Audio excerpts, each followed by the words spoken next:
Une étape cruciale dans l'affaire 3DEC, une reconstitution des faits a eu lieu dans la nuit de lundi à mardi en Loire-Atlantique. Hubert Kawissin a confirmé la version donnée depuis sa garde à vue et maintient que ces actes n'étaient pas prémédités. Il a expliqué un moment de peur et de fureur.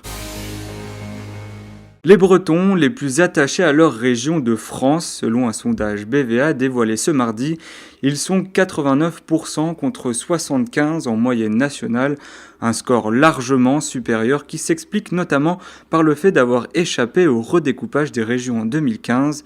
D'ailleurs, 31% des Bretons se sentent appartenir en priorité à la Bretagne. L'étude dans le détail est à retrouver sur le telegram.fr. Le mystère des odeurs de cannabis de la rue Saint-Marc à Brest résolu. Voilà près d'un an que le riverain se plaignait de nuisances olfactives, laissant penser à la présence de cultures de cannabis.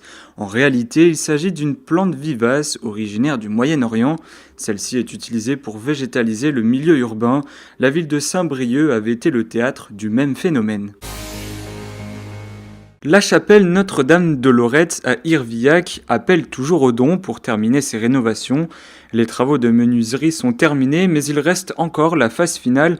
200 000 € sont nécessaires pour achever l'ensemble des travaux. Pour aider au financement, il faut se rendre sur le site internet sauvegardeartfrançais.fr.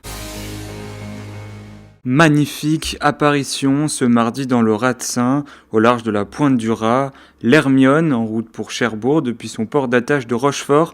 La réplique de la frégate de Lafayette est attendue le 4 mai prochain dans le port normand.